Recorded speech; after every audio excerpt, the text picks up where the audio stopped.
안녕하세요. 성경돋보기입니다. 예, 오늘은 마태복음 이야기 12번째 시간, 이제 율법의 본질을 말하다 세 번째 시간입니다.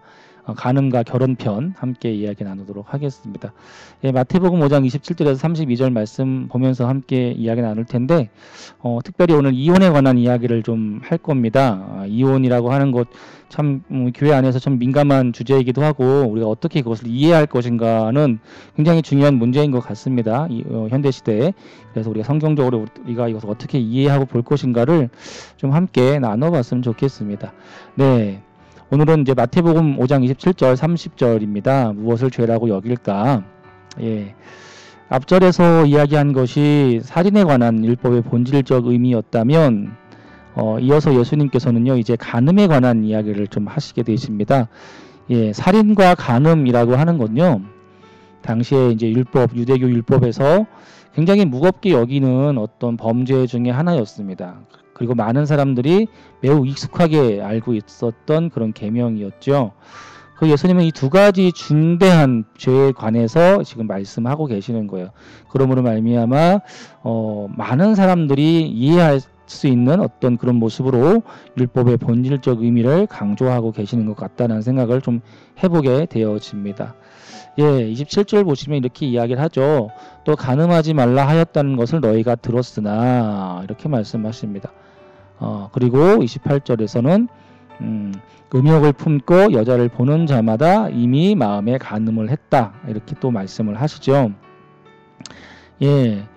여기에서 우리 보다라고 해석을 한 이제 블레포라고 하는 말이 있어요. 근데 이 말은요, 단순히 보다라고 하는 의미에서 어떤 심적인 기능까지 포함하는 단어입니다. 그래서 주의를 기울여 관찰하다라고 하는 어떤 적극적인 의미를 지니고 있는 말이에요. 그 본문에서 그것을 해석하자면 이렇게 해석할 수 있겠죠. 여자를 소유하고자 하는 마음으로 응시하고 있는 그 모습을 가르치는 말입니다. 따라서 어떤 본능적인 감정 때문에 아름다운 여자에게 눈길이 가는 그 정도, 우리 그럴 수 있잖아요. 아름다운 여자를 보면 눈길이 가지 않습니까? 뭐 그런 정도가 아니라 어떤 성욕을 풀기 위한 대상으로 마음 먹고 그 여인을 바라보는 그런 모습을 나타내는 것이죠.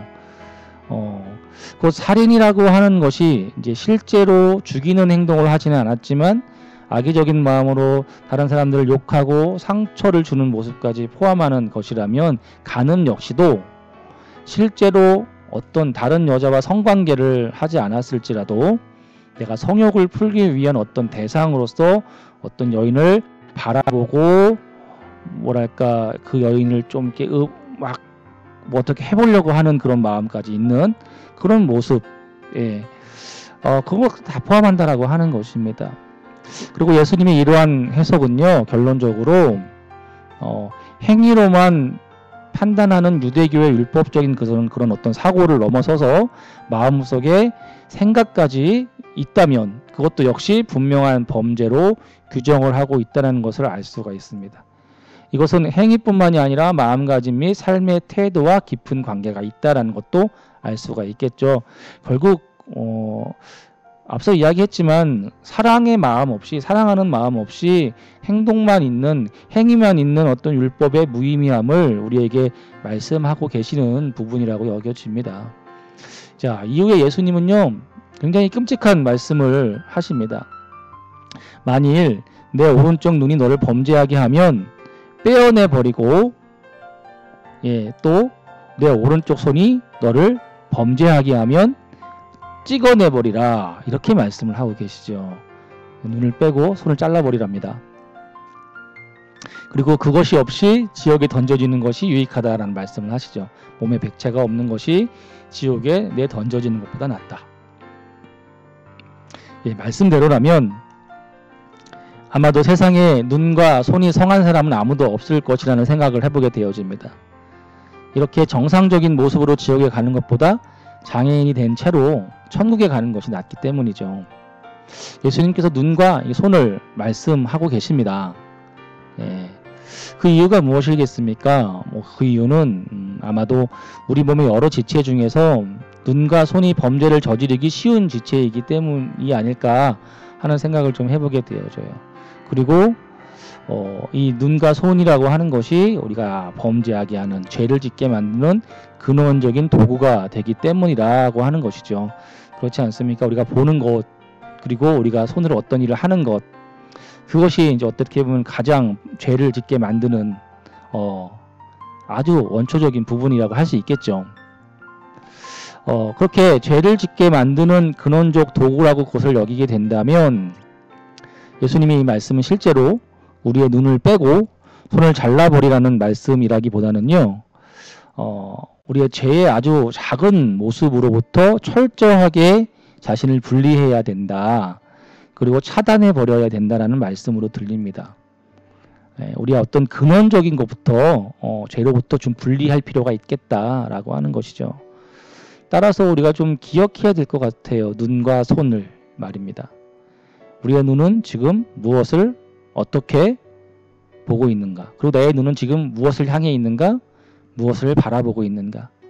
그리고 이 손으로 우리는 어떤 일을 하고 있는가? 손으로 할 수 있는 건 너무나도 많이 있죠. 우리의 손은 누구를 돕거나 격려해 주거나 혹은 안아주는 손이 될 수도 있습니다.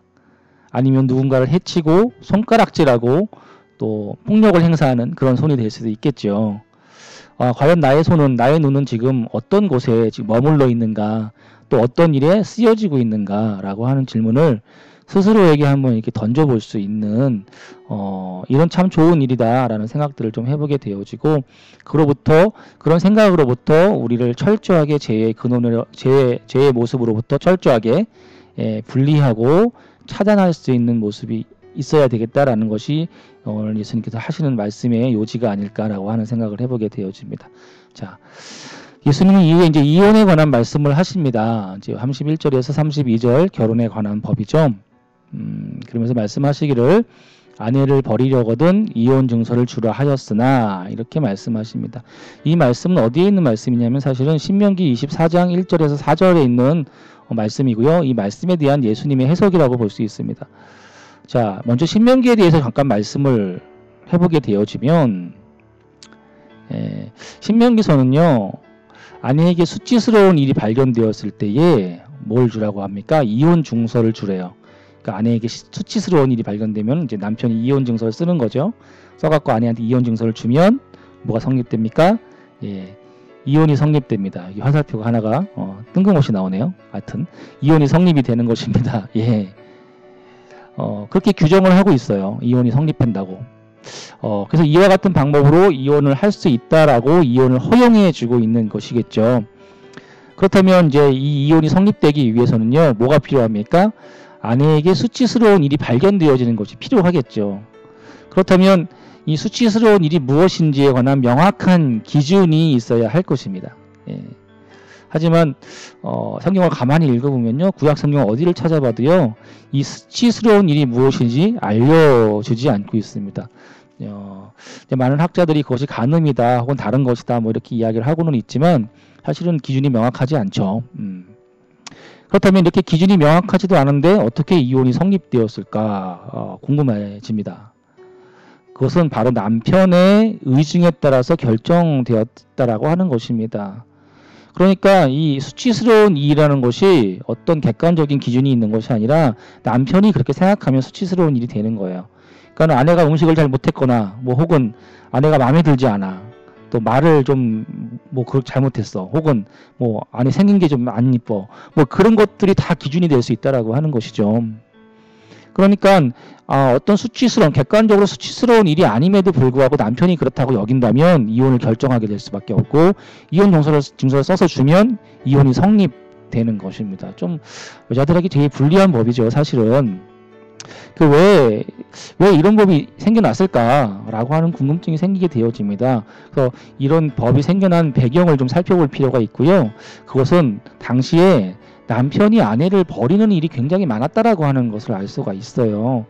그냥 살기 싫고 혹은 다른 여자가 좋아지고 혹은 뭐 그럴 수 있잖아요. 그럴 때 그냥 남편이 아내를 막 버리는 거예요. 책임지지도 않고. 그런 일이 많았다라고 하는 것입니다. 그렇게 이제 아내가 버림을 받게 되어지면 어떻게 되어지냐면, 당시 여자와 아이들은 인간 취급을 받지 못했을 시기예요. 그러니까 여자가 직업을 가질 수도 없었을 뿐더러 또 이미 한 남자의 아내이기 때문에 다른 사람과도 결혼을 할 수 없는 상황인 것입니다. 그러니까는 뭐 그렇다고 사유재산을 인정받거나 그럴 시대가 아니거든요, 여자가. 그러니까 굉장히 극빈층이 되어질 수밖에 없습니다. 그래서 당시 극빈층인들이라고 한다면 어떤 사람들이었어요? 예, 고아와 과부와 나그네들 아니었습니까? 그러니까 과부가 거기 들어가는 거, 남편이 없는 여자들, 그죠? 그런 여자들은 극빈층이 될 수밖에 없었다라고 하는 것입니다. 이게 이제 심각한 사회 문제였다라고 하는 것이죠. 그래서 극빈자들, 특히 여성 극빈자들이 많이 버림받은 여자들이 많아질 수밖에 없는 그런 사회적 현상이 나타났다라고 하는 것입니다. 그럼에도 불구하고 남편들이 아내를 버리는 일들을 멈추지 않았기 때문에 모세는요, 당시에 아내를 버리는 남편들의 이런 행동에 대한 어떤 정당성을 보장해주고 또 버림받은 아내들이 이제 살 길을 찾아야 되지 않습니까? 살 길을 찾으려면은 내가 이혼했다라고 하는 저 사람에 속한 여자가 아니라고 하는 정당한 어떤 증명서 같은 게 필요했을 거예요. 그게 바로 이제 이혼 증서라고 하는 것이죠. 그래서 그 버림받은 아내들의 살 길을 열어주고 보호하기 위한 장치로서, 최소한의 장치로서 이혼 증서라는 것을 쓰라고 했던 것입니다. 따라서 이것은 당시에 직면한 어떤 사회적 문제를 해결하기 위한 수단이었다라고 하는 것이죠. 그리고 이것이 사실은 하나님 앞에 정당한 일은 아니었다라고 하는 것입니다. 예, 이렇게 좀 볼 수가 있어요. 그럼에도 불구하고 이제 유대인들은 이 신명기 말씀을 근거로 해서 이혼 증서만 써주면 아내를 그냥 버리는 것도 율법적으로 전혀 문제가 없는 것이라고 이제 여기고 있었던 것이죠. 이에 대해서 예수님은 이제 바로 잡게 되어지죠. 누구든지 음행한 이유 없이 아내를 버리면 이는 그로 간음하게 하며 또 누구든지 버림받은 여자에게 장가드는 자도 간음함이니라, 이렇게 말씀을 하십니다. 이것은 당시에 이제 이혼에 관한 어떤 모세의 율법을 완전히 뒤집는 말씀이죠. 예수님은 그 율법 안에 있는 숨어 있는 본질이죠. 그리고 하나님의 마음을 말씀하고 계십니다. 그렇다면 이혼이라고 하는 것, 예수님의 말씀대로라면 이혼이라고 하는 것은 절대로 하면 안 되는 일입니까? 예, 많은 교회들이 이러한 입장들을 많이 취하고 있죠. 그래서 이혼하는 것은 죄다라고 생각하시는 분들이 많을 거라고 여겨져요. 저도 뭐 예전까지 뭐 젊을 때 청년 시절에는 이혼은 절대 하면 안 되는 거, 이혼은 죄예요, 하나님 앞에 죄 짓는 거예요, 이렇게 생각을 했었습니다. 하지만 우리는 말씀을 좀 잘 살펴볼 필요가 있어요. 예수님은요, 단 한마디도 그것을 이혼이라고 말씀하시지 않습니다. 이혼에 관한 이야기를 하시는 게 아니에요. 그러니까 다만 남편이 아내를 버리는 거에 관한 말씀을 하고 계시는 거예요. 남편이 아내를 버리는 거에 관한 말씀. 그러니까 곧 이 말씀은 뭐냐면 이혼에 관한 말씀이 아니라, 보통 우리가 성경책을 보면 이것이 이혼에 관한 세법이라고 제목이 나와 있는 경우들도 있는데 저는 그게 좀 잘못됐다라고 생각을 합니다. 그것은 이혼에 관한 말씀이 아니라요, 결혼에 관한 말씀이에요. 예수님은요, 이 율법을 다시 이렇게 해석을 하시면서 그 위에 존재하는 하나님의 뜻이 무엇일까요? 이혼을 하지 않는 게 하나님의 뜻일까요? 아니에요. 하나님의 뜻은 뭐냐면 결혼을 소중하게 여기는 것이 하나님의 뜻인 거예요. 네. 하나님의 뜻이 대전제라고 하는 것이죠. 그것이 결혼을 소중하게 여기는 그 이야기를 지금 예수님께서 하고 계시는 거예요. 따라서 우리가 이혼을 이야기하기에 앞서서요, 이혼이 죄다 뭐다 죄가 아니다 뭐 이렇게 이야기하기에 앞서서 결혼을 지금 우리가 얼마나 소중하게 여기고 있는가에 집중할 필요가 있다라고 하는 것입니다. 그것이 선행되어져야 되고 전제가 되어져야 돼요. 그러고 나서 이혼을 해도 되니 안 해도 되니를 판단해야 된다라고 하는 것이죠. 이렇게 될 때 우리는 이혼이라는 것을 보는 시각이 달라질 수가 있습니다. 자, 예컨대 지금 부부 사이가 병력이 안 좋죠. 그죠? 안 좋아요. 법적으로 이혼한 상태는 아니지만 꼴도 보기 싫어 다른 살림 차린 거 모르겠지 이렇게 이야기를 하죠. 다른 살림을 차리고 있어요. 너만 바람 피웠는지 알아? 이혼? 누구 좋으라고? 그러니까 법적으로 이혼한 상태는 아니죠. 법적으로 이혼한 상태는 아닌데 이렇게 심리적으로 이혼한 상태가 되는 거 아니겠습니까? 그러면 이분은 법적인 이혼 상태가 아니기 때문에 죄가 아닌 건가요? 라고 질문할 수 있겠죠. 어쩌면 이러한 모습들이요, 법적으로 이혼한 것보다 차라리 법적으로 이혼을 하지, 그럴 거면, 그죠? 이혼한 것보다 하나님의 더 심각한 죄가 될 수도 있을지 모르겠다는 생각을 좀 해보게 되어집니다. 상담을 하다 보면 이 사람 저 사람 다 많이 만나게 되거든요. 그런데 그런 분들 많이 있어요. 이제 이렇게 같이 살고는 있지만 법적으로 이혼 상태는 아니지만 이미 심리적으로 마음적으로 이혼한 상태에 있는 부부들을 많이 만나게 됩니다. 그리고 어떤 경우 정말 이거는 정말 우리 사회적 문제이긴 한데 이미 다른 살림들을 다 차리고 있고 또 밖에서는 다른 여자를 만나고 또 막 그 성관계까지 가는 그런 분들도 계시죠. 그래놓고 왜 이혼을 안 합니까? 차라리 그럴 거면 이혼을 하지. 이렇게 물어보면은 내가 누구 좋으라고 이혼을 합니까? 이렇게 또 대답을, 이혼은 절대 안 합니다. 그렇게 이야기하는 분들도 계시죠. 그게 뭡니까? 예. 그러니까 이런 모습들이 사실은 더 큰 죄악이라고 하는 거예요. 예. 결혼을 소중하게 여기지 않는 거거든요. 곧 하나님 앞에, 예. 하나님 앞에서는요, 법적으로 이혼을 하고 하지 않고의 문제가 아니에요. 그것을 우리가 어떻게 바라보고 있느냐라고, 이 결혼이라고 하는 것을 어떻게 바라보고 있느냐라고 하는 태도의 문제인 것이죠. 예수님은 지금 법적으로 이혼을 해도 된다, 하지 말아야 된다, 뭐 이런 1차원적인 이야기를 하시는 것이 아닙니다. 어떤 경우라도 아내를 버리거나 간음을 하는 등으로, 예, 그런 행동 등으로 뭐 가정폭력도 마찬가지죠. 학대 이런 것도 마찬가지죠. 그 책임지지 않는 것도 마찬가지죠. 방치하는 것도 학대에 들어가죠. 예, 방임 이런 것도 마찬가지입니다. 그런 모습으로 결혼 자체를 소중하게 여기지 않고 결혼을 파괴하려고 하는 그 행동, 이것은 이혼과는 별개예요. 예, 이혼과는 별개입니다. 여러분 가정을 지키기 위해서 이혼하는 경우도 있잖아요. 그죠? 예, 그런 경우, 그런 가정을 파괴하려고, 결혼 생활을 파괴하려고 하는 그런 행동들, 그 모습에 대해서 지적하시는 거예요. 따라서요, 정말 어쩔 수 없는 상황에서 이혼을 할 수 있어요. 할 수 있지 않습니까? 그죠? 이혼이라는 제도를 사용할 수 있어요. 우리가 가정을 지키기 위해서도 할 수 있고, 정말 심각한 경우에는요, 뭐 가정폭력이 심하다거나, 뭐 정말 같이 살 수 없을 정도로 아주 심각한 상황들이 이 사회에서는 벌어지지 않습니까? 그럴 때 우리는 이혼을 할 수 있죠. 예, 이혼을 할 수밖에 없는 상황이 벌어지죠. 하지만 이혼이 죄이기 때문에 끝까지 그러고 평생 그러고 사는 것은 어쩌면 그것도 하나님의 뜻은 아닌 것 같아요. 하나님께서 우리를 이해하시는 분이시라면, 예.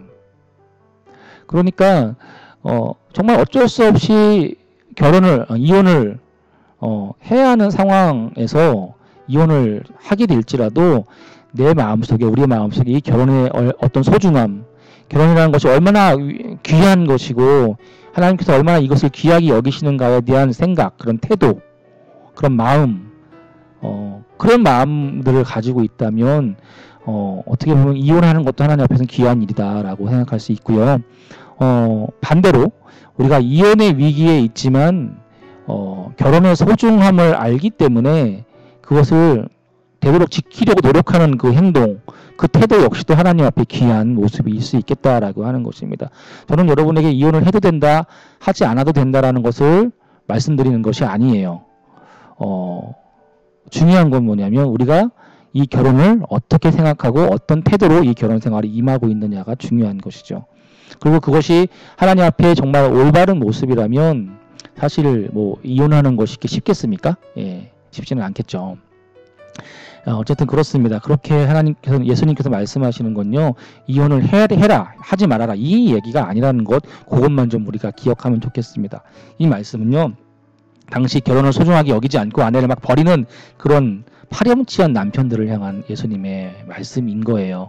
그리고 당시 그 분위기, 그 율법이 그렇게 하라고 했으니까 이혼 증서만 주면 가정을 파괴해도 되고 결혼 생활을 파괴해도 된다라고 하는 그런 안일한 그 사람들에게 결혼 생활, 결혼이라는 것이 얼마나 중요한 건지 아니, 하나님께서 제정하신 결혼이라고 하는 제도는 얼마나 귀한 건지 아니, 그들 귀하게 여길 줄 알아야 된다라고 하는 말씀, 그것이 바로 이 율법에 담겨 있는 본질이다라고 하는 말씀들을 오늘 예수님께서는 하고 계시는 거라고 여겨집니다.